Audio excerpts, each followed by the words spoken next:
Okay, another thing, another misconception about Buddhism is that life is destined by, maybe in other religions they say destined by other things, but some people think that our life is destined by Kamma.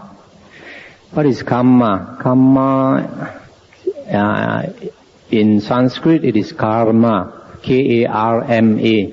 In Pali it is Kamma, K-A-M-M-A. And Kamma means intentional action. If you do any action with intention, premeditated, then because you use your will, you have to answer for it. If you make others happy, then you will receive happiness in return. If you make others suffer, you will suffer in return. So that is basically the law of karma. In Christianity they say, as you sow, so shall you reap, right? So, now there is a sutta. Sutta means a discourse of the Buddha, called the Chula Kamma Vibhanga Sutta. Somebody came and talked to the Buddha and asked the Buddha, why is it people in the world are all different? Some people are born handsome or beautiful. Some people are born ugly. Some people have a healthy body. Some people have a very sickly body. Some people have a short life. Some people have a long life. Some people are born intelligent. Some people are born stupid. Some people are born into a wealthy family. They seem to have a lot of blessings. And other people are born to a poor family where they are looked down, etc. So what is the cause why people are born differently? So the Buddha said it is because of past life karma. If a person had a very bad temper, always gets angry easily, then that person is likely to be born ugly. Why? Because if you are always angry, then when you are angry, you are fierce, right? So your face becomes fierce. You contort your face with rage, with anger, each time you are angry.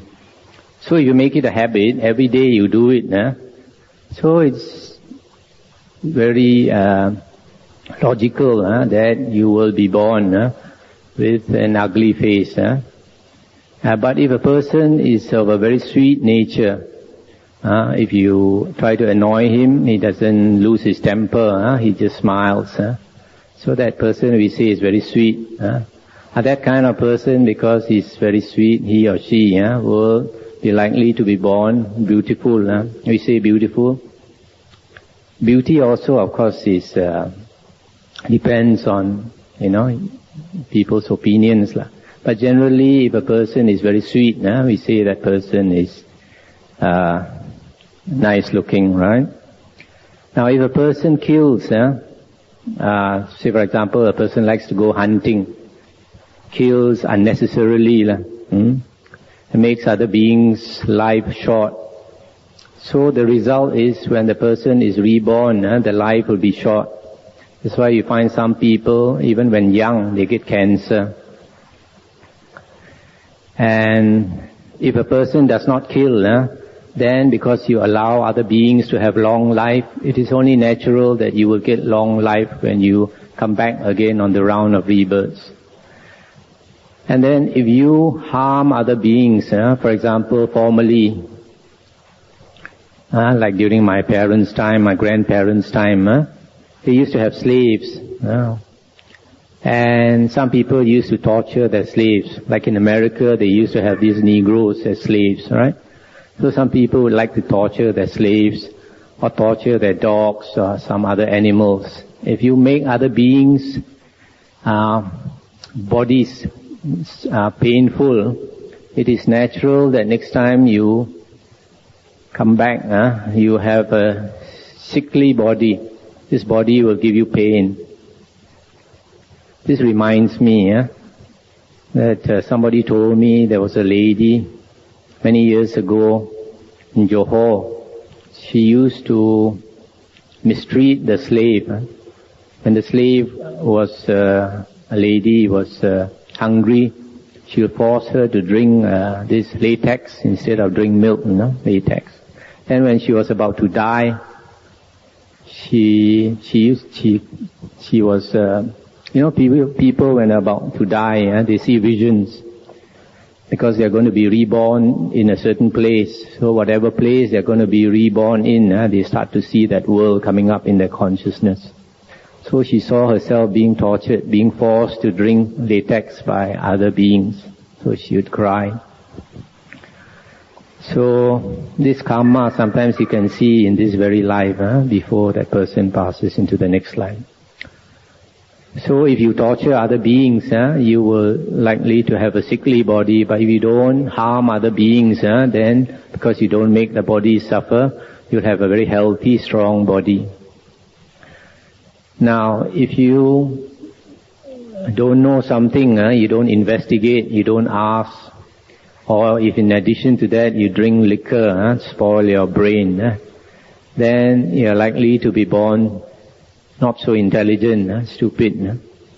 But if a person inquires, if you don't know something, you ask, you investigate, you take the trouble to investigate, and then you don't take liquor to spoil your brain, and especially if you meditate, you clear your mind, you sharpen your mind, then the next time you come back, you will be born intelligent, wise.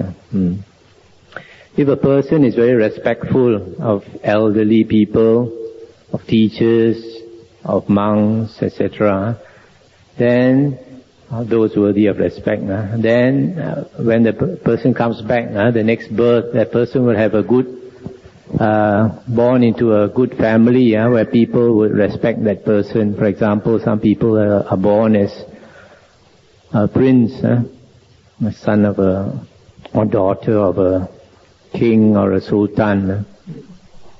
And if a person is very sombong, very proud, always look down on others, and does not show respect to others at all, then that person is likely to be born into a low family.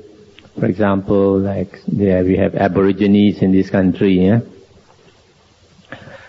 And if a person is very helpful towards others, say very generous, very charitable, then next time when that person comes back, it's very likely that person either will be born wealthy or that person can become rich very easily. But conversely, if a person is very selfish, doesn't help others at all, then that person is not likely to be wealthy. If that person is not charitable. For example, you can see sometimes two persons open the same type of shop down on the street, and one person's business is very good, another person's business is not very good. So you can think that person who used to help others, that person creates a good affinity with others. So when that person opens his shop, a lot of people would come to him because he has this affinity with other people. So this is the law of karma, that a lot of our life is governed by our previous lives. But not everything is due to previous life. I give an example. Suppose you have Form 5, all the students try to get 10 A's in the exam. So suppose you have three types of students. The first type of student, he doesn't want to study at all. Maybe he goes here and there praying, but he doesn't want to make any effort to study. Can he get 10 A's? Definitely not, right? Now the second type of student works very hard to get 10 A's, but unfortunately this second type of student is not very intelligent, born not very intelligent. So he might get 2 or 3 A's, but he won't get 10 A's. But the third type of student is born very smart, very intelligent, and he puts in the effort, burns the midnight oil, and he can get 10 A's, right? So you see this third type of student that can get 10 A's. Two things helps that person. The first one is being born intelligent. That is previous life karma. Okay? And then working very hard is present life karma. So two things must work together. What you want, you must have that blessing from the previous life to help you. And in addition, you make the effort in this life. So then you can get what you want. So it doesn't mean that everything is destined from the previous life. Maybe 70% of our life is determined from previous lives, but another 30% is determined from this life. Now, in one sutta, one discourse of the Buddha in the Anguttara Nikaya, the Buddha said there are certain things in this world that everybody wants, but which is very hard to get. For example, to be born beautiful or handsome, to be healthy, to be happy, to have a long life.